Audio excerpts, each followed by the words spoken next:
sobat minimal, kita berjumpa lagi.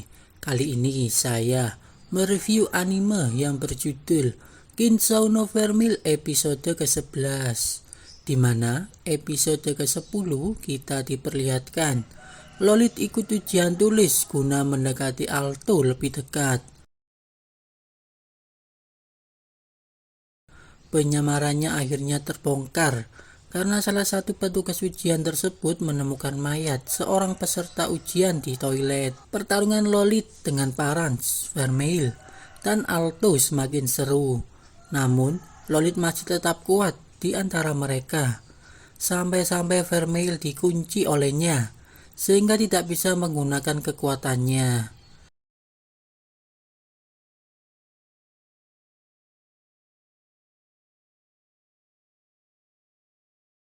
Situasi Alto semakin terdesak dan hampir kalah. Namun, buku segel milik Vermeil menolong Alto. Ternyata di buku tersebut muncul sosok bernama penyihir Purwa yang menyegel Vermeil. Itu adalah sosok yang ada di mimpinya sebelumnya.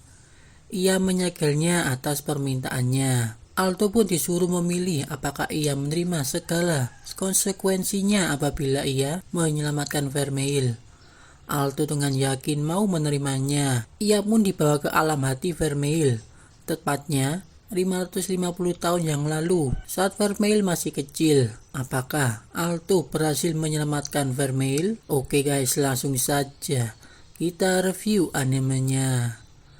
Vermeil kecil sangat bahagia karena dari kecil ia diasuh oleh suster yang mencintainya. Ia sampai membuat mahkota bunga untuknya. Menurut penyihir Purwa, kebahagiaannya dulu dan kebahagiaan bersama Alto sangat berbeda. Suster itu juga mengasuh 3 orang lainnya bernama Mil, Lin, dan Kait di biara kecil yang dianggapnya keluarga saat itu.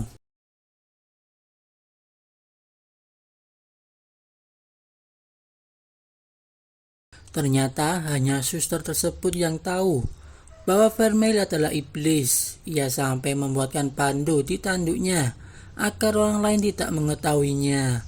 Vermeil kecil menanyakan kepada suster kenapa ia dekat dengannya, padahal iblis itu jahat. Suster dengan tulus menerimanya karena ia adalah bagian keluarga dan bukanlah termasuk iblis jahat. Suatu hari salah satu teman bermainnya tahu bahwa Vermeil adalah iblis, membuat ia dilempari batu oleh mereka dan membulinya. Alto melihat itu langsung marah karena Vermeil menderita dilempar batu oleh mereka. Untung ada Mil menolongnya, namun Mil kaget melihat Vermeil memiliki tanduk. Tak disangka Mil malah semakin sayang dan melindunginya.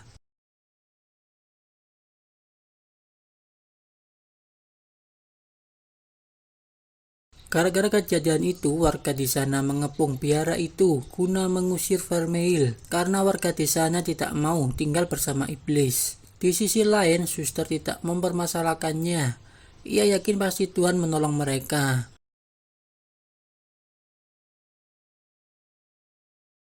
Warga kota di sana semakin marah karena tiba-tiba dilanda wabah penyakit, mengakibatkan banyak warga meninggal mendadak.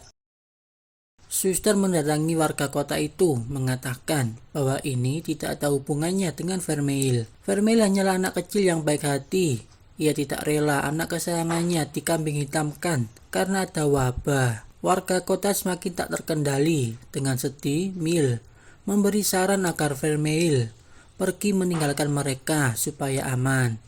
Sambil menangis, ia minta maaf karena tidak bisa melindunginya lagi kali ini. Mil yakin bisa lolos dari mereka dan akan bertemu dengannya suatu hari. Vermeil tidak mempermasalahkannya karena Mil adalah kakak terbaiknya saat ini.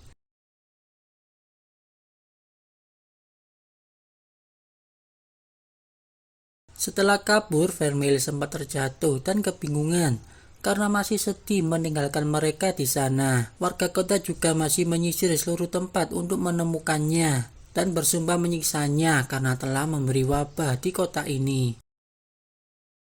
Hati Vermeil hancur mendengar perkataan itu, lalu dengan berani ia tidak kabur. Vermeil mempunyai rencana kalau ia tertangkap maka Suster Mill dan yang lainnya pasti selamat. Tapi kenyataannya tidak sesuai harapannya. Vermeil kaget diperlihatkan Suster dan yang lainnya sudah tidak bernyawa karena digantung sadis oleh warga kota.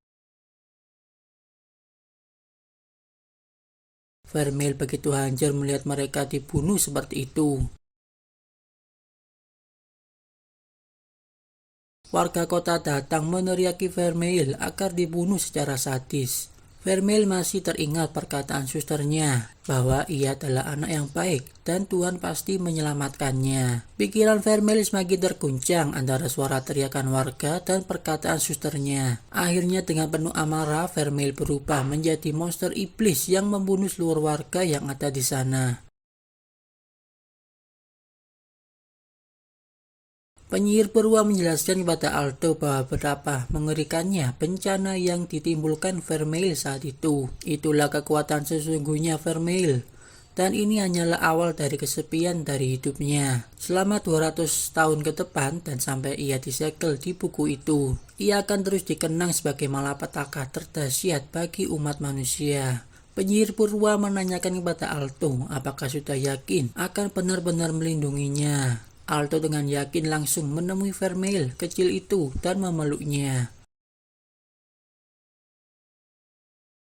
Seketika berubah menjadi Vermeil dewasa. Vermeil menangis karena ia telah banyak berbuat dosa, membunuh orang-orang yang tak bersalah. Makanya ia tidak berani berkata jujur kepada Alto, karena takut ia membencinya dan tidak ada yang menyayanginya. Setelah melihat kenyataan kehidupan Vermeil yang pahit, Alto berjanji akan menyayanginya seperti suster dan yang lainnya. Meskipun dunia membencinya, ia akan selalu bersamanya selamanya.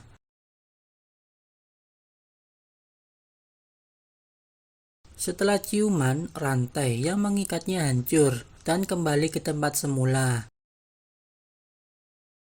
Alto sekarang berani menyatakan perasaannya kepada Vermeil, bahwa ia mencintainya dan tak pernah meninggalkannya sendirian lagi.